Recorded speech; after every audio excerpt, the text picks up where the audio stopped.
We dig into the federal blame game that's going up in smoke. I'm Sheila Gunn Reid, and you're watching The Gun Show.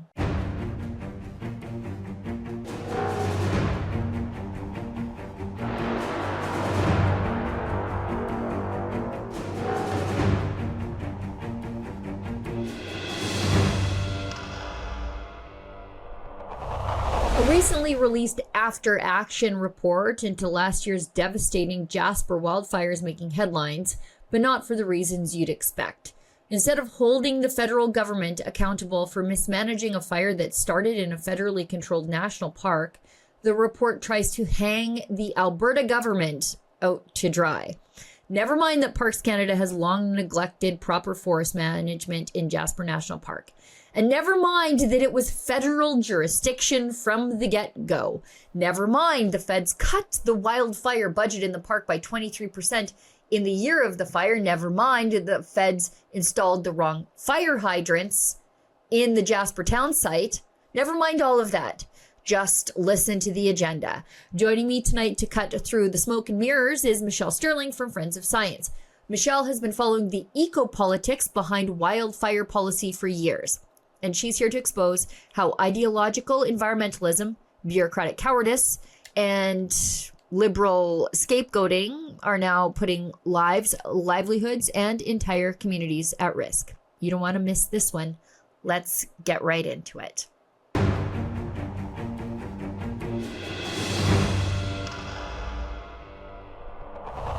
So joining me now is good friend of Rebel News and good friend of science, I think, according to the name of her organization, and I think a good friend to truth and objective reality, Michelle Stirling, the communications director for Friends of Science. And I wanted to have Michelle on because Michelle is really great at just drilling through the hysteria, the nonsense, and the agenda of the other side of the argument, getting straight to the facts. And as they say, a lie can get around the world before the truth can get its pants on. And some of that has happened this week with the official after action review of the Jasper wildfire commissioned by the town of Jasper. And although the report says directly, it says this is not about assigning blame, and then they go on to assign blame to the Alberta government, who actually was, for a lot of it, at least for the beginning, bystanders and not decision makers in the Jasper wildfire. Michelle, thanks for coming on the show. This after action review says that the Alberta government was difficult to work with, and that made the situation in Jasper worse. And when I read that, knowing what I know about what happened during Jasper, that sounds like Alberta was working too hard to fix the problems in Jasper created by the mismanagement of the federal government through their agency, Parks Canada. Well, thanks for having me on the show, first of all. And secondly, I think there's something that people don't realize. There were three levels of government kind of all converging on a very extreme and difficult situation. So we had Parks Canada, which manages Jasper National Park. We have the municipality of Jasper, which is actually an Alberta town site. It's like under Alberta's jurisdiction as a town. And then we have the Alberta government, and the national park is in Alberta. But the jurisdiction is really under Parks Canada. And, it notes in the report that Alberta was already fighting 149 wildfires at the time. So on the surface, people might say to themselves, well, yeah, why would they want to get involved in yet another wildfire? But we have a video explainer coming out today that looks at some of these issues. First of all, you have to realize that what goes through Jasper, well, there's the Trans-Canada Highway, the CNCP rail line, and both of those are the main conduits for goods and services going in and out of Alberta, in huge volumes, billions of dollars worth of supplies, equipment, grain shipments, whatever, going in and out. So, that is a critical pathway for, say, Edmonton and all the industries around it. And Edmonton is a gateway to the north. And there's also a very big intermodal inland port for the rail line at Edmonton, a distribution point that goes like all across North America. As well, the Trans Mountain Pipeline goes through Jasper, and there is a transfer station there, a pumping station. So, that's a piece of critical infrastructure. There were at the time about 20,000 domestic and international travelers there. So just imagine your Alberta Emergency Management Agency dealing with existing evacuees from other wildfires. Potentially another 20,000, 25,000 people might be evacuated into your province. So you've got to be ready for that. Now, from what I understand, from the letter that was issued by Jasper Municipality on July 21st, sort of trying to make things right, where they outlined all the things that Alberta actually did, it looks like, Alberta was on standby, that they had actually moved a lot of potential services to the park boundary or nearby, where if called upon, they would rush in and help. So you can imagine that, Alberta had a lot of very important things going on, while the park was dealing primarily with the fire there and the specifics of the Jasper evacuation. So, these are competing needs, but they're all equally important. And in such a crisis situation, I'm sure that Alberta Wildfire could see this looming catastrophe. And I don't think the public realized that the municipality of Jasper had issued a climate change risk analysis report about 6 months earlier. And I ran across this when I was looking for the after action report. I ran across it on the Jasper website, so I had a look. The Alberta government paid $79,500 for this study. And you can imagine why Alberta Wildfire was probably a bit concerned about parks management, because this is what it says in that report, that even though the public cited wildfire as their greatest fear, Parks Canada said that, first of all, they are the sole authority for Fire Smart program, which is how individuals can protect their homes. And they said that Parks Canada expressed that the actual risk of fire is less than the public perception. Like, that's just mind-blowing. I'm sure that people who are listening to this may not know, but Jasper was sitting in the midst of 150,000 hectares of standing deadwood from the mountain pine beetle. And during that wildfire, I think it's 32,000 hectares of that deadwood went up. And, we did another video explainer last year where our wildfire forestry consultant, Rob Scagel, provided a lot of technical information.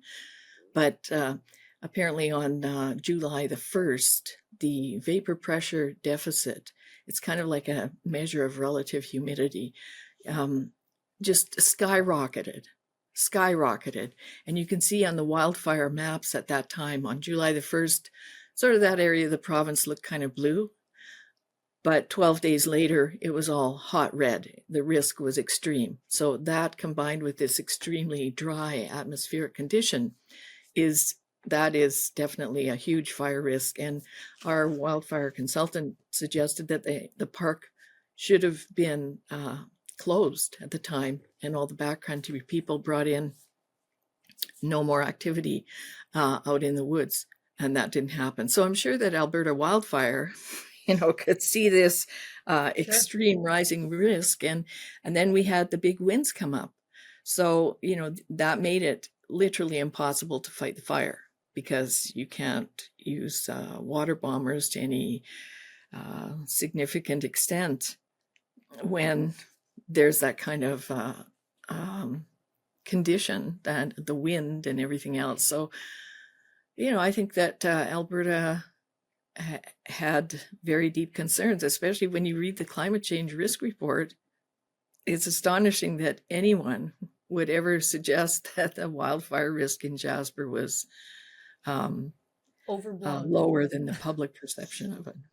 Yeah, I mean, I sort of made a list of the things that I thought the feds did wrong, and that's not, I guess, I mean, I say I thought, but I watched those Environment Committee hearings, and I watched the testimony of Ken Hodges, who said that, and he had been writing letters for the longest time. Same with the local MP, Jim Oglinski.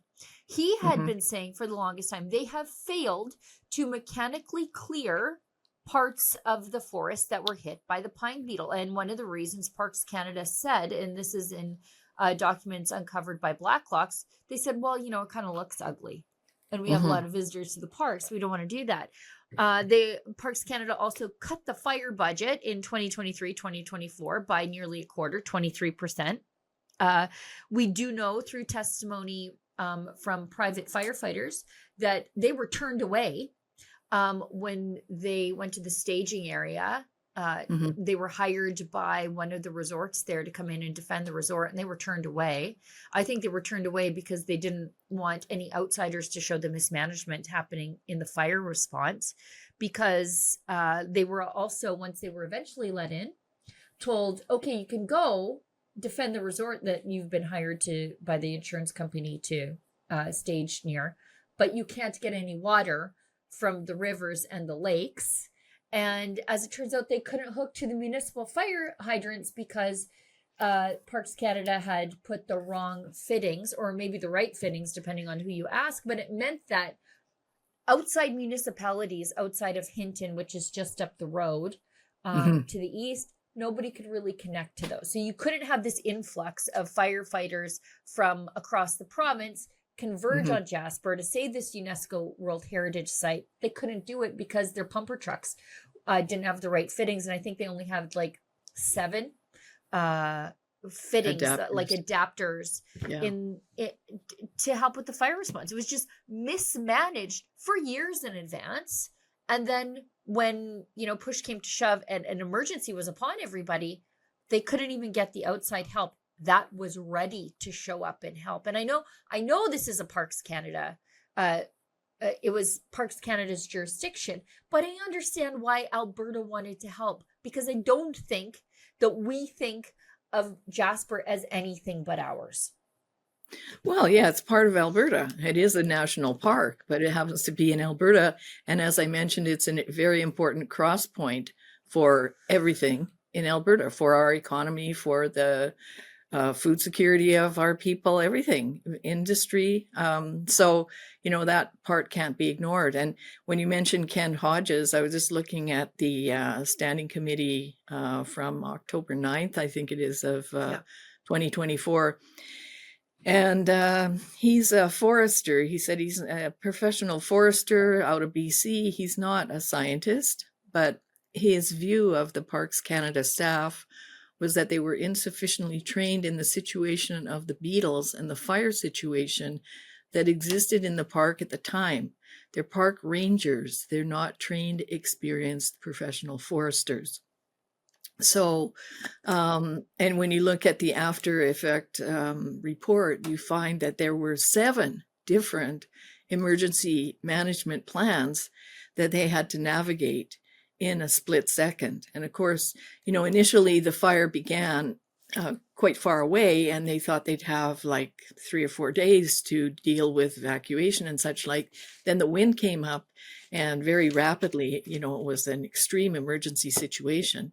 So you can imagine if you're trying to navigate all these different emergency plans, when you really actually don't have time to read one. You just have to, there should have been like one consolidated plan. Of course, hindsight's always 50-50, and I wasn't there on site. So some of the things I'm saying may not be fair, but obviously based on the testimony of Ken Hodges, and based on the climate risk report, they just did not realize that the actual worst case scenario, God forbid, is that all exits of the town could have been blocked by wildfire. Everybody could have died. There's only one road in and out through the Trans-Canada, and then the Highway 93, the Banff-Jasper Highway, and the fire jumped to the south of the city, or of the town. So that kind of precluded exiting into Alberta, and they ended up going to Valemont. But what would have happened had it jumped to the other side as well? We don't, and when you look, if you go on Google Maps and you look at pictures from around the town, you're quite right about the whole idea of not wanting things to be ugly. There's lots of still standing deadwood. You look at pictures of the entryway to Malign Lake. That's the opening image on our Jasper wildfire explainer from last year. It looks fantastic. There's these beautiful green trees, and then there's these interesting, beautiful red conifers. And, they just look like some other type. Well, they're all dead. Those are dead trees. They're firecrackers waiting for somebody to light them up. And yes, it would have looked ugly to go in there and mechanically remove them all. Probably the tourists wouldn't have liked it. But, then perhaps you could do some sort of cosmetic landscaping with some bigger planted trees just to, cover that up and then let the forest renew. In fact, it's kind of interesting because Jasper the bear, the iconic emblem of Jasper, survived the fire. But when Sean Amato was tweeting about it, he said this is the biggest fire in the park in 100 years. That is precisely the problem, according to our wildfire and forestry consultant, because the trees in the park, they have a lifespan of 40 to 60, maybe 80 years. They need to die. They need to be burnt out. And then the forest renews itself. And if you look at the landscape of Jasper National Park, going back to, say, 1900s, you find there's lots of deciduous trees, that they don't have the same resin and chemical content that conifers have, so they're less likely to burn. They don't have branches way down to the ground, so you don't get that crowning fire that you do with conifers, where once the fire's at the top, then it just jumps. And if there's a big wind, it goes everywhere. So, the fire suppression in the park over the 100 years is a big part of the problem. Yeah, when I was watching the committee testimony about this, they actually brought in the Forest Products Association, I believe it was, to offer testimony. And they said, we would have come in to the park.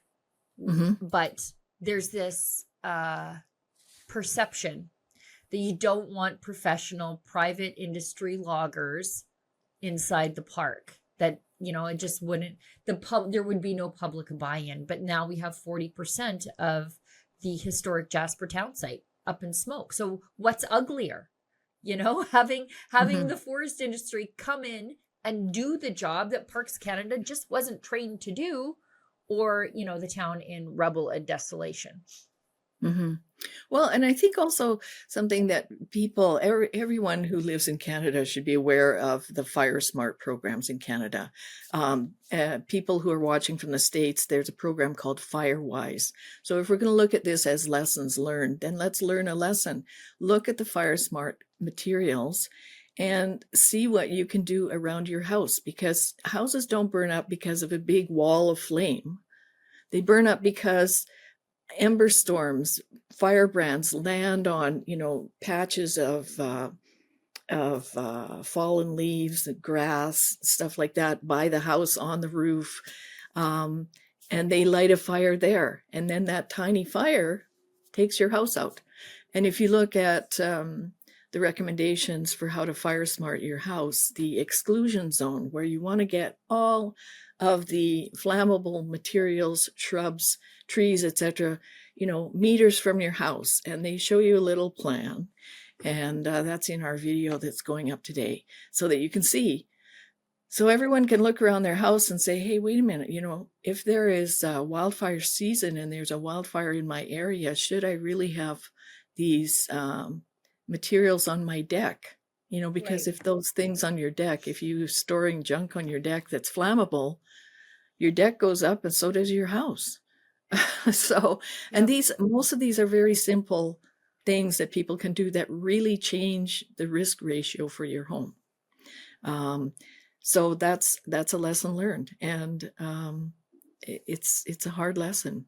But this also goes for urban wildfires. Like last fall, there was a call by the fire chiefs in urban communities. They're concerned about urban wildfires, and remember how Calgary had the big water main break last fall? Well, suddenly lots of people's landscaping was drying up and dying.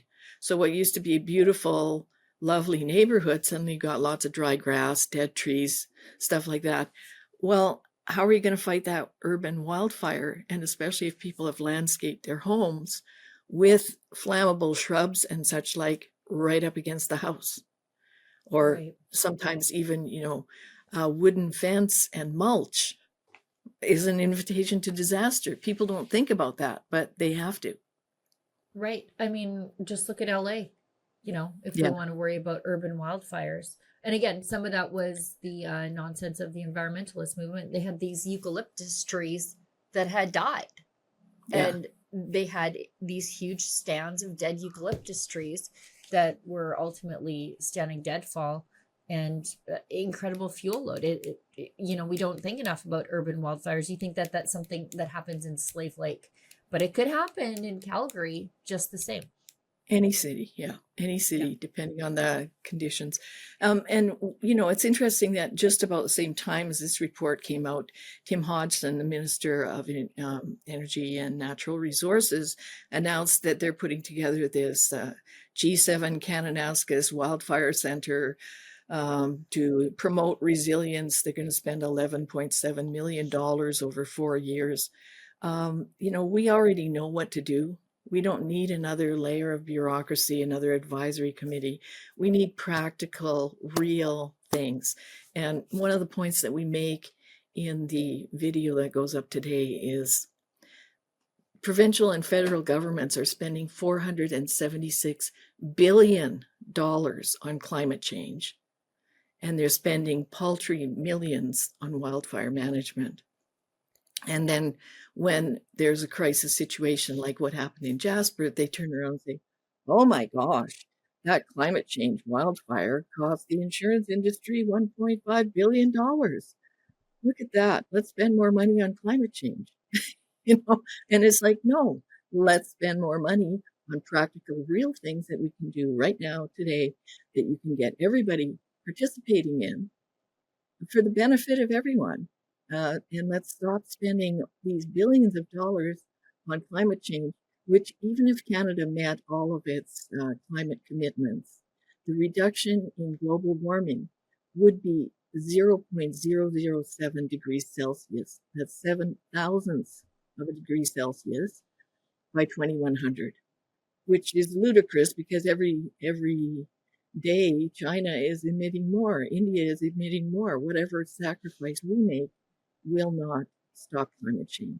And, frankly, if you read the climate declaration on the Clintel website, you'll see that really there's no climate emergency, and Mother Nature is the more stronger force than humans. And we see that in Jasper. Mother Right. Nature did her thing and people were powerless. Let's bump ahead to one of my personal muses, David Suzuki. You guys have a new video out about David Suzuki. He was on Front Burner. You also have Seth Klein on Early Edition. Now, both of them are lamenting the lack of climate action. When they mean climate action, they mean taking money from regular people and giving it to climate schemes. They don't actually mean making your communities more resilient to acts of nature, which is, I was going to say extreme weather, but I mean, these are just acts of nature. We don't have more extreme weather any more than we ever have had. And in fact, I think we're more we're better equipped to deal with extreme weather than ever before. Fewer people die from extreme weather than ever before. And instead of focusing on things like you say, like fire smarting your house, we're just supposed to offer up these tithes to David Suzuki's climate gods. Anyway, I'm Yeah. just going on in a crazy rant. I'm sorry, this is why at this point, to everybody who believes that, the systems, the legal, economic, and political systems, they're what have to be changed or altered or refocused, but we can't destroy them. Yeah. Well, I did a little video about that because, they really disgust me because Seth Klein has this book called A Good War. And this works along the same theme as the Climate Emergency Mobilization Unit in the States, which is from Margaret Klein Solomon, who's a clinical psychologist using clinical psychological tactics to scare you into climate compliance. And probably her most famous invention is, our house is on fire. So you can see that all of the climate activists love to jump on the bandwagon. They're doing that with Jasper. They did it last year with Jasper. The Canadian Climate Institute, for instance, just issued a whole bunch of wildfire climate change reports. They often cite Jasper in it. And of course, the Climate Institute, the Canadian Climate Institute, is funded by the federal government for 79.76% of their budget. So while you're at the food bank, can't pay your bills, here's your tax dollars going to these fear mongers who are conflating wildfires and climate change and trying to force you to agree to the idea of building, a 66 gigawatt wind farm off the shore of Nova Scotia, or building an east-west power grid, which would put us at risk of national blackouts. So, these guys are bandwagoning all this stuff. In fact, Chris Hatch of the National Observer, which is also government funded, he just wrote a kind of an editorial about the wildfires and how he mentioned Catherine Hayhoe and a new report that suggests that, when people face a disaster like the Jasper wildfire, they don't automatically connect it to climate change. But if you in the media, connect it to climate change, then they see it. Then they understand, oh yeah, it was climate change that burnt down Jasper. So that's what they're recommending. And you have to realize that there are a number of nudge units that are funded by the federal government here in Canada, also in Britain, I think also in the States. But the whole purpose of these nudge units is to try and come up with psychological tactics that will coerce you into compliance on ridiculous things like climate change. And they're spending billions of dollars on this. So, personally, I wonder if, say, the switch from plastic straws to paper straws was kind of a compliance test. I'd love to FOIP those groups and find out, okay, which campaign was it that you guys used to test people's climate compliance? And how much of my tax dollars went to, twist the narrative against me and my freedoms? Because basically that's what they're doing. With the David Suzuki and Seth Klein, they want to use World War II measures. They want the Wartime Measures Act, effectively, to force you to ration your consumption, perhaps limitations on your movement. This was published also in the journal Metro in September of 2021, actually long before the Freedom Convoy. They were already planning, how can we use COVID lockdown tactics and apply them to climate change?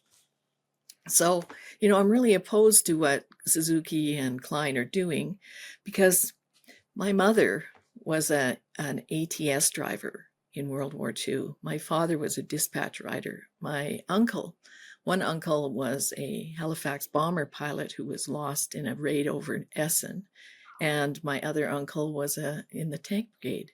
So those people fought for our freedoms, and Suzuki and Klein are twisting that and twisting the wartime effort to actually try and impose climate tyranny. So they really make me sick, actually. They really disgust me. I can't even tell you how angry it makes me when I think of what they're doing to our heritage of freedom. Really, it's sickening. Well, and, David Suzuki is just so insincere in all of this. The man lives like there's no climate emergency. He wants me to live like there's a climate emergency, but not him. I mean, when he stops buying beachfront property, I might think he's sincere about the oceans rising. When he doesn't have to circumnavigate the globe to go to his vacation property in Australia, I might think that he's sincere in his belief about the impact of a climate footprint. I wouldn't agree with him, but I might think that he holds a sincere view. But I mean, the man lives larger than almost everybody. How many kids does he have? 5? But meanwhile, telling the rest of us that humanity is an inherent plague upon the face of the earth. What he means is we're the plague, not him. Yeah, well, I always remember that famous line that Dr. Willie Soon showed in his presentation to us, that David Suzuki said that people are like maggots defecating all over the place. Yeah. That's what he thinks of you and me. So, what a bizarre anti-human worldview and a perfect synopsis of the radical environmentalist movement. I want to talk to you about one last thing, and that is this use of the courts to advance the climate scare agenda. I know we had a group of kids doing the same thing here in Alberta. Now the nation state of Vanuatu is trying to use the court system, I think, to wring a bunch of money out of the rest of us. Explain this.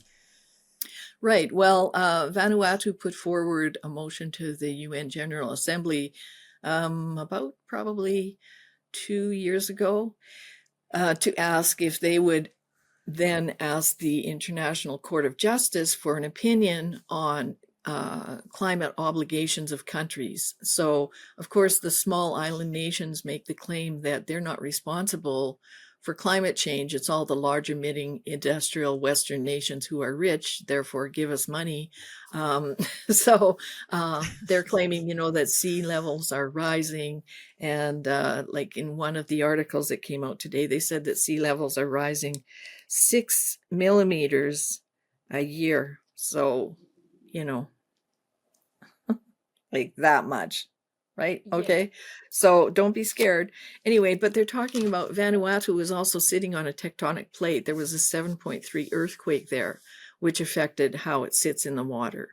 Dr. John D. Harper, who was one of our consultants, in an interview with him, he said, a lot of these small island nations that are on corals are actually growing, but the ones that seem to feel that their island is sinking, typically these places are eroding, and to someone who lives there, it looks like the sea level is rising, but in fact the land is eroding, and that's simply from the motion of the sea. And in fact, sometimes some of the things they've done to supposedly prevent the erosion has actually, changed the motion of the sea and increased it in some places. You have to wonder what's going on there, because Vanuatu, while claiming that the West is responsible for this sea level rise, they run a marine registry, and marine ships are big polluters, and big users of oil and of marine diesel. Also, the Marshall Islands has, I think, the second or third largest marine registry in the world. Same thing. And they were the ones who gave Catherine McKenna that little palm frond. Right. And when she came back from, what was it, COP21, saying, we need 1.5 to stay alive. These little islands, they're actually sinking. Well, they're sinking because of tectonic plate movement, nothing to do with us. But the ICJ, the International Court of Justice, is going to be issuing or reviewing the Vanuatu case. And interestingly enough, if you look at our report manufacturing a climate crisis, the West Coast Environmental Law Association, the charity, has been working with Vanuatu. So I suspect that we have the hand of the tar sands campaign floating through the background of the Vanuatu case. Because, if you're a child on an island, a young person, I think the person who made the application was like 16, I don't think you wake up one morning and go, I know. Right. I'm going to take the rest of the industrial world to court. Right. I think someone helps you come up with that idea. I could be wrong. No, I think you're exactly right. And if people want an example of this, ocean erosion being falsely linked to climate change, we don't have to go to more exotic locales of the world. We've got a little island here closer to home. Sable Island. Just go onto the CBC website, Google Sable Island, and they will tell you that it is linked to your SUV and climate change, which is causing the shoreline of Sable Island to change and erode. But in the same article, they always accurately describe Sable Island as not really an island, but a sandbar, which would be eroded by the changing tides of the ocean. And it has always eroded and changed. And apparently it's my SUV what done it, according to the CBC. Yeah, so you should pay. Well, for people who want to counter those things, people should get our book. We're doing a new campaign, The Race from Net Zero. And so if you want to counter all these crazy arguments in a simple little book, here it is. You can order it on our website. Nice. It's $15 a copy plus shipping. And lots of people are buying, 4 or 5 copies and sharing them with family members or other people who are influencers. It's straightforward, just the facts, and really refreshing. So very popular book. Yeah, and not purposefully complicated, because I think that's what the other side of this dispute does, is they purposefully complicate ideas so that normal people are like, you know what, I just throw my hands up and assume the other side is smarter than you. And really, it's not all that complicated. Taxes don't change the weather. The big burning ball of gas in the sky is more responsible for the changing weather than you are. And you can't even accurately measure the average temperature of the surface of the earth, because you can't accurately measure the weather in your own backyard. Just try it. Michelle's got a video where she tries it. Right, you should throw a clip of that video in. It is really funny though. If you just put a whole bunch of thermometers around in your backyard in different locations, you'll find there's like 20-degree difference in temperature from one location to the next sometimes. And then they want you to be worried about 1.5 to stay alive. Yeah, I saw an article today saying we've got 3 years left to fight climate change. Right. I think it was 4 years, 7 years ago. I know. I don't know. Am I dead? Are we dead? I don't know. Yeah, I think it was 10 years in 1989. So, you know what? Climate change will get us one day, apparently. Well, our most recent press release also shows that there are 2 opinion polls showing that the public are really done with climate change. And so one is in the States, and only 40% of the people are interested in climate change anymore. It's like way down the list. I think it's 15 out of 18. And in Canada, only 14% of the public listed climate change as one of the top 3 priorities. And it's also way down the list. It's, I think it's, 8 out of 10 or something like that. I can't remember off the top of my head. So that press release is also on our website and also on our blog. So you can see those polls. People are done with it. They're sick and tired of it. They want practical things. And again, going back to the Jasper wildfire, practical, on the ground things, real things that will make a real difference. That's what we have to concentrate on. that 40% number in the United States seems high to me. But if those people had to pay a carbon tax for a couple of years, it would drop down to Canadian levels of not That's right. caring about climate change. They just haven't had to pay for the effects of the climate ideas yet, and hopefully never, by the way. Michelle, tell people how they can get involved in supporting the very important work that Friends of Science does. Sure. You can become a member. So it's $40 for 1 year or $80 for 3. And you'll get our email newsletters like Extracts and Klein. Extracts deals with sort of more the political aspects of climate action around the world. And many of these policies that are popping up in other countries eventually end up here. So, it's kind of a early warning system, if you like. Most of the issues covered in Extracts are not covered in the mainstream press. And Klein is a review of recent climate papers or gray papers and studies.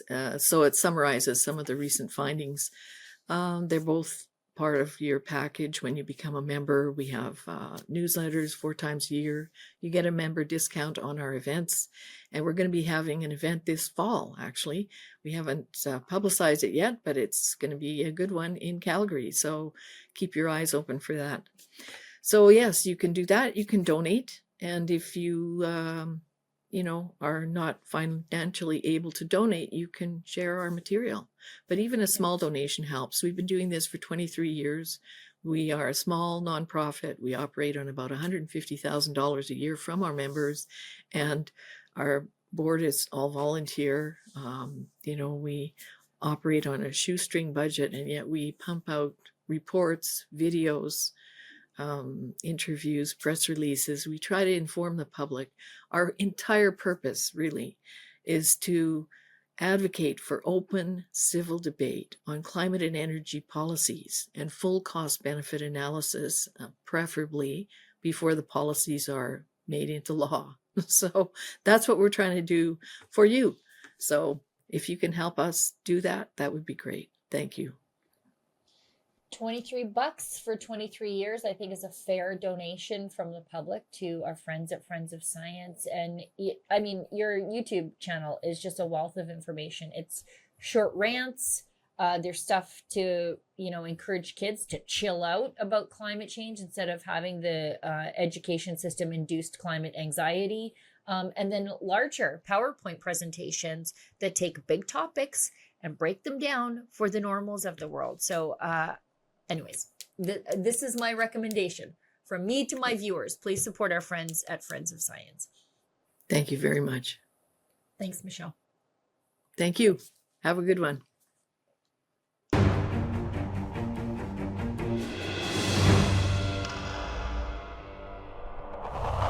All right, as always, I turn the last segment of the show over to you because without you, there is no Rebel News. For 10 years, I was going to say 10 long years, but it actually seems really quick. We have been kept alive only through the support of our viewers at home. We'll never take a penny from any level of government to do the work that we do to bring you the truth and to hold the government to account on behalf of you. So without you, there's no Rebel News. So of course, I let you have your say. That's why I give you my email address right now. It's sheila@rebelnews.com. Put gun show letters in the subject line so I know why you're emailing me. But also, if you are watching a free clip of the show, leave a comment. It does 2 things. It lets me know what you think, but it also helps us get up on the YouTube and or Rumble algorithms. If you engage with our work, the platform serves our work up to more people. So I know if you're watching this right now, you are a premium subscriber.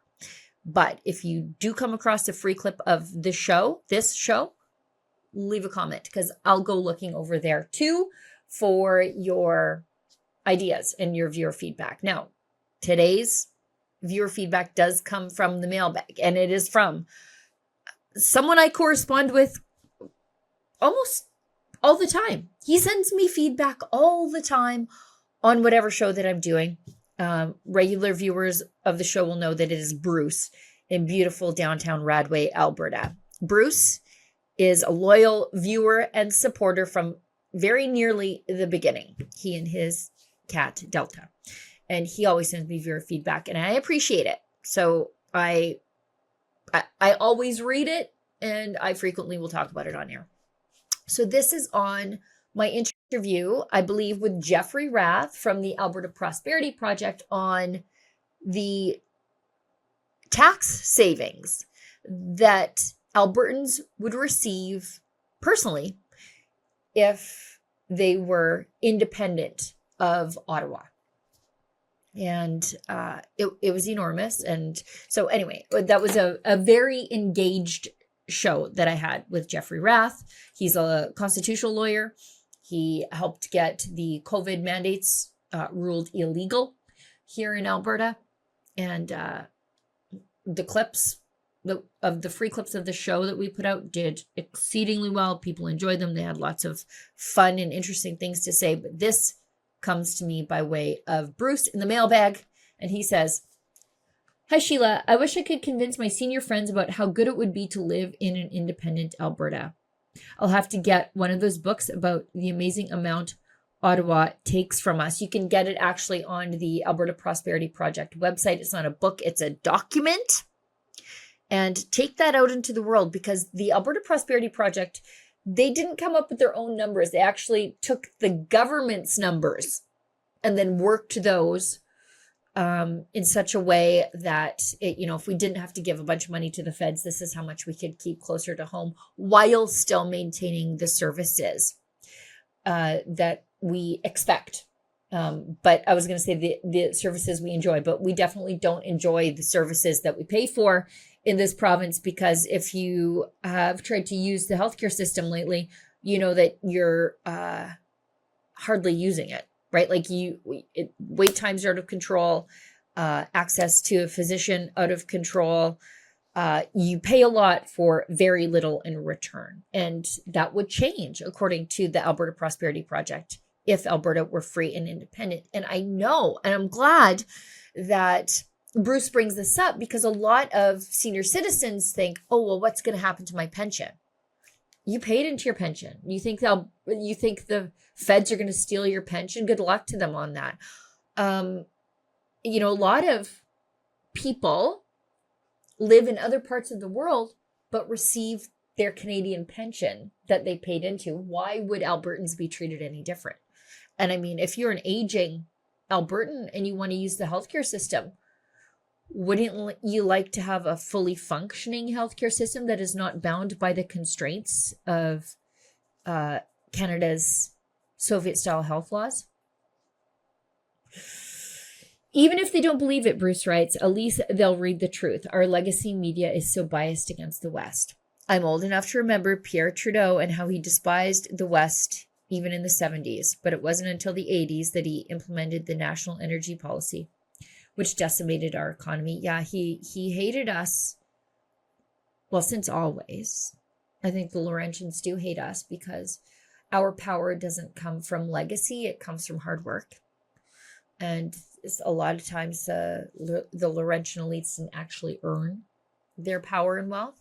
We earned our power, and we will earn our wealth. We are earning our wealth. Your faithful viewer and correspondent, Bruce. It's true. If you have aging relatives who are concerned about their pension, show them that APP document. If you have aging relatives that are concerned about access to healthcare, show them that APP document, because wouldn't you want to actually have a healthcare system that you could use? Where you pay into it and then actually have a family doctor? Wouldn't that be great? Wouldn't that be great? Instead, we have universal access to wait lists instead of universal access to care. Okay, everybody, that's the show for today. Thank you so much for tuning in. I'll see everybody back here in the same time, in the same place next week. And as always, don't let the government tell you that you've had too much to think.